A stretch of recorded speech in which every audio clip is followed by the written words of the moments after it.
నమస్కారం సుధీర్ సార్. నమస్కారం. స్టూడెంట్స్లో ఎక్కువగా మనం చూసేదాన్ని అంటే కొంతమంది స్టూడెంట్స్కి చాలా బాగా ప్రిపేర్ అవుతారు.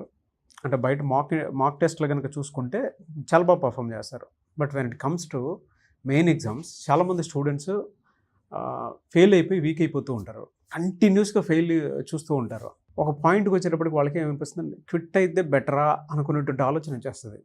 ఆ స్టూడెంట్స్ దాన్ని అసలు ఆ స్టేట్ ఆఫ్ మెంటాలిటీని ఎలా హ్యాండిల్ చేసుకొని ఎలా సమర్థించుకోవాలి, ఎలా ముందుకు వెళ్ళాల్సిన అవసరం ఉంటుంది?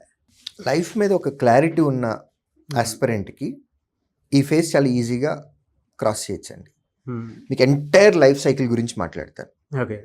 మనం పుట్టినప్పుడు క్రాలింగ్ ఏజ్, తర్వాత స్కూలింగ్ ఏజ్, తర్వాత teen age, middle age, married life, father character, mother character, grandfather, grandmother character, ఇదంతా ఒక లైఫ్ సైకిల్. ఈ లైఫ్ సైకిల్లో నేను ఒక 3 పార్ట్స్ చేస్తాను లైఫ్ మొత్తాన్ని. Before job, during job preparation, after job. Life cycle మొత్తాన్ని నేను 3 పార్ట్స్ చేశాను. బిఫోర్ జాబ్ అంటే మనం చదువుకున్నటువంటి ఏజ్, అది స్కూలింగ్ అవ్వచ్చు, కాలేజ్ అవ్వచ్చు, గ్రాడ్యుయేషన్ అవ్వచ్చు, పోస్ట్ గ్రాడ్యుయేషన్ అవ్వచ్చు. జాబ్కి ముందంతా ఒక లైఫ్, జాబ్కి ప్రిపేర్ అయ్యేటప్పుడు ఒక లైఫ్, ఉద్యోగం వచ్చిన తర్వాత ఇంకొక లైఫ్. ఈ ఎంటైర్ 3 ఫేజెస్లో ఇక్కడ మీరు ఫేస్ చేసేటటువంటి failures 90% of your entire career. 90% మీ లైఫ్లో మీరు చూసేటటువంటి ఫెయిల్యూర్స్ అన్నీ కూడా డ్యూరింగ్ ప్రిపరేషన్లోనే ఉంటాయి. దానికి ముందు దాని తర్వాత మీరు చూసే ఫెయిల్యూర్స్ చాలా చాలా తక్కువ, 10% మాత్రమే. Be mentally prepared. Be mentally prepared. మీరు ఎవరైతే ఉద్యోగం కోసం ప్రిపేర్ అవుతూ ఉన్నటువంటి స్టూడెంట్స్ ఉన్నారో, యంగ్ పీపుల్, లైఫ్లో మీరు ఇంకా ఎప్పుడూ చూసినటువంటి కంటే ఎక్కువ ఎప్పుడు చూడనటువంటి ఫెయిల్యూర్స్ అన్నీ ఈ ప్రిపరేషన్ టైం పీరియడ్లో మీరు చూడబోతున్నారు. ఓకే. ఒక ఐరన్ రాడ్ను కూడా ఒక షేప్లోకి తీసుకురావాలి అని అంటే ఎర్రగా కాల్చి హమాలి సుత్తితోటి కొట్టితే కానీ ఒక షేప్లోకి రాదు. ఎగ్జాక్ట్గా మీరు అదే ఫేజ్లో ఉన్నారు. ప్రతి దానిలో నుంచి మనం ఇప్పుడు నేర్చుకోవాలి. మీకు డిఫరెన్స్ చెప్తాను నాగరాజు గారు. అంటే ఇది నేనేమి భయపెట్టడానికి చెప్పడం లేదు, it's fact. Okay sir. Okay. మీరు స్కూలింగ్లో కానీ, కాలేజీలో కానీ, గ్రాడ్యుయేషన్లో కానీ ఎగ్జామ్ రాశారు అని అనుకుందాం. ఒక యూనివర్సిటీలో ఎగ్జామ్ రాసినటువంటి స్టూడెంట్స్లో 97%, 98% పాస్ పర్సంటేజ్ ఉంటుంది యూనివర్సిటీకి. హార్డ్లీ 2% ఫెయిల్యూర్ పర్సంటేజ్ ఉంటుంది. యూనివర్సిటీలో జరిగేది ఇదే. అందుకే మనందరం అన్నీ పాస్ అయ్యి వచ్చేసాం.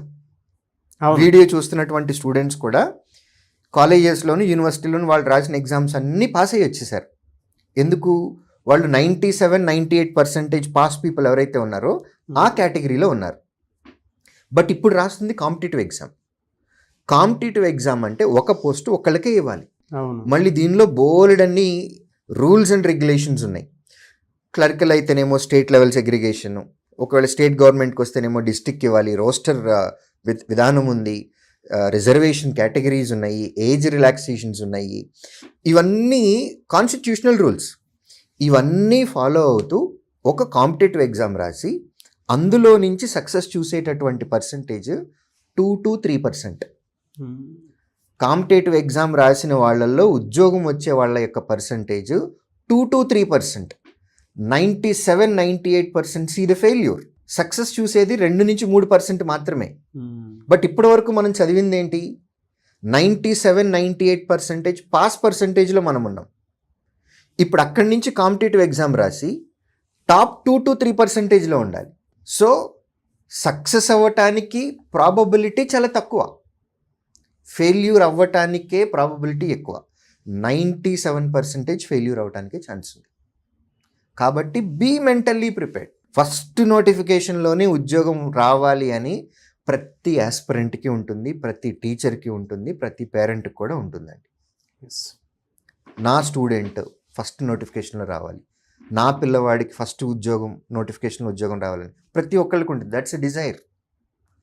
బట్ ప్రాక్టికాలిటీలోకి వెళ్తే 97, 98% నువ్వు ఫెయిల్ అవ్వటానికే ప్రాబబిలిటీ ఉంది. కాబట్టి దాన్ని ముందు నుంచే ప్రిపేర్డ్ అయిపోవాలి మైండ్. నాకు ఫెయిల్యూర్ రావటానికే ఎక్కువ ఛాన్సెస్ ఉన్నాయి. ఫైన్, వస్తుంది. ఫెయిల్యూర్ వచ్చినప్పుడు ఏం చేయాలి? డిమోటివేట్ అవ్వకూడదు, వెనక్కి చూపకూడదు. అవును. వెనక్కి తిరిగి వెళ్ళిపోయామంటే ఇంకెప్పటికీ వస్తుంది సక్సెస్, ఎప్పటికీ రాదు. లైఫ్లో ప్రాబ్లమ్స్ వస్తున్నాయి, ముందే తెలుసు, ధైర్యంగా ఫేస్ చేయాలి. కాంపిటేటివ్ ఎగ్జామ్లో ఎలా ఫేస్ చేయాలి? ఫెయిల్యూర్ చూసాము, దేనివల్ల పోయింది? టైం మేనేజ్మెంట్ లేకపోయిందా? అలా అయితే నువ్వు ఎక్కువ ప్రాక్టీస్ చేయాలి. సెక్షనల్ కట్ ఆఫ్స్ కూడా ఉన్నాయి, అన్నిటిలోనూ బాగా వచ్చాయి, ఇంగ్లీష్లో మార్కులు రాలేదా? అందువల్లే పోయిందా? ఇంగ్లీష్ దీన్ని ఎక్కువ ప్రిపేర్ అవ్వండి, నెక్స్ట్ ఎగ్జామ్ రాయండి. అర్థమెటిక్లో మార్కులు రాకపోవటం వల్ల తగ్గిందా? అర్థమెటిక్ వీక్ ఏరియా, దీన్ని రిపేర్ చేయండి. సో ఫెయిల్యూర్ వచ్చినప్పుడు ఏ సబ్జెక్టు వల్ల మనకు ఉద్యోగం రాలేదు, ఏ సబ్జెక్టు వల్ల మనం ఎగ్జామ్ క్వాలిఫై అవ్వలేదు అనేది ఐడెంటిఫై చేసుకోవాలి. ఇంకా మళ్ళీ డీప్ ఎనాలిసిస్ కూడా చేసుకోవాలి. అర్థమెటిక్ అనే అన్నాము. ఫర్ ఎగ్జాంపుల్, అర్థమెటిక్ అనగానే మనకి అర్థమెటిక్ చాప్టర్స్ ఉన్నాయి, న్యూమరికల్ ఎబిలిటీ ఉంటుంది, డేటా అనాలిసిస్ ఉంటుంది, క్వాడ్రాటిక్ ఈక్వేషన్స్ ఉంటాయి. ఇలా అందులో రకరకాల మాడ్యూల్స్ ఉంటాయి. ప్యూర్ మ్యాథ్స్ ఉంటుంది. ప్యూర్ మ్యాథ్స్లో అగైన్ మళ్ళీ trigonometry, algebra, geometry, coordinate geometry, calculus, ఇలా మళ్ళీ పార్ట్లు ఉన్నాయి.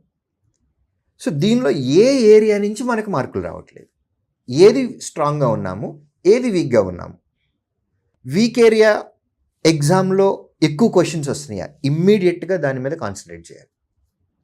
స్ట్రాంగ్ ఏరియా ఆల్జిబ్రా ఎగ్జాంపుల్ చెప్తున్నా, ఆల్జిబ్రా స్ట్రాంగ్ ఏరియా, కానీ ఎగ్జామ్లో 1 లేదా 2 మార్కులే వస్తున్నాయి. నా టైం అంతా నేను ఆల్జిబ్రా మీద స్పెండ్ చేస్తే ఏం ఉపయోగం అండి? జామెట్రీ నుంచి 10 క్వశ్చన్లు వస్తున్నాయి, జామెట్రీ నా వీక్ ఏరియా. సో 10 క్వశ్చన్లు వస్తున్నప్పుడు నేను ఇమ్మీడియట్గా జామెట్రీ స్ట్రాంగ్ అవ్వాలి నేను. సో ఫస్ట్ సబ్జెక్ట్ని అనాలిసిస్ చేసుకోవాలి, ఇన్డెప్త్గా మళ్ళీ దానిలో ఏ టాపిక్స్, ఏ చాప్టర్స్ అనేది కూడా మనము అనలైజ్ చేసుకొని మన వీక్ ఏరియాని ఐడెంటిఫై చేసి దాన్ని ఓవర్కమ్ చేసి నెక్స్ట్ ఎగ్జాంపుల్కి వెళ్తా ఉంటే సక్సెస్ చూడొచ్చు. అలా కాకుండా జస్ట్ లైక్ దట్ ఏదో ప్రిపేర్ అయ్యాము అన్నట్లుగా అన్నిటికీ ఈక్వల్ ఇంపార్టెన్స్ ఇచ్చేసుకుంటూ, ప్రాపర్ లాజిక్ లేకుండా, ప్రాపర్ స్ట్రాటజీ లేకుండా, మనల్ని మనం వీక్ ఏరియాని ఐడెంటిఫై చేసుకోకుండా ఎన్ని నోటిఫికేషన్లకు అప్లై చేసినా ఉపయోగమే లేదు. మనల్ని మనం ఇంప్రూవ్ చేసుకోవాలి ఎవ్రీ డే, అది చాలా ఇంపార్టెంట్. సో కాంపిటేటివ్ ఎగ్జామ్లో ఫెయిల్యూర్సే ఎక్కువ కనపడతాయి. అందుకే నేను చెప్పాను, మీ ఎంటైర్ లైఫ్లో మీరు చూసేటటువంటి ఫెయిల్యూర్స్ అనేవి కాంపిటేటివ్ ఎగ్జామ్ ప్రిపరేషన్ అప్పుడు చూసేవే 90% ఉంటాయి. మిగిలిన అంతా రెస్ట్ ఆఫ్ లైఫ్ చూస్తే ఒక 10% ఉంటాయి. ఎక్కువ ఫెయిల్యూర్స్ ఇక్కడే ఉంటాయి. అవమానాలు కానివ్వండి, ఫెయిల్యూర్స్ కానివ్వండి, ఇలా అన్నీ కూడా మీకు ఇప్పుడు ఇది ఒక పెద్ద పరీక్ష లాంటిది లైఫ్లో. దీన్ని ఓవర్కమ్ అయ్యి బయటకు వచ్చారా, మీ లైఫ్ చాలా బాగుంటుంది. మీ ఒక్కళ్ళ లైఫే కాదు, మీ ఎంటైర్ జనరేషన్, మీ ఫ్యామిలీ జనరేషన్, మీ ఫ్యామిలీ ట్రీ మొత్తము మీ ఒక్కళ్ళ వల్ల మారిపోతుంది. ఒక ఫ్యామిలీ జనరేషన్స్లో ఒక్క పర్సన్ చాలండి, కనీసం 5 జనరేషన్లు మార్చేస్తారు. మనం ఈ కాంపిటేటివ్ ఎగ్జామ్ ప్రిపరేషన్ అనే పీరియడ్ని కనుక చాలా టాక్ట్ఫుల్గా మనం ప్లాన్డ్గా కనుక ఎగ్జిక్యూట్ చేయగలిగినట్లయితే, మంచి ఉద్యోగం తెచ్చుకున్నట్లయితే, మీ ఫ్యామిలీ తలరాత మొత్తం మారిపోతుంది. మీ ఒక్కళ్ళదే కాదు, 5 జనరేషన్లు మారిపోతుంది. అంటే మోటివేషన్ ఉంది, ఇన్ఫర్మేషన్ కూడా ఉంది, lot of information. Thank you అండి, thank you so much Sudheer sir. Thank you.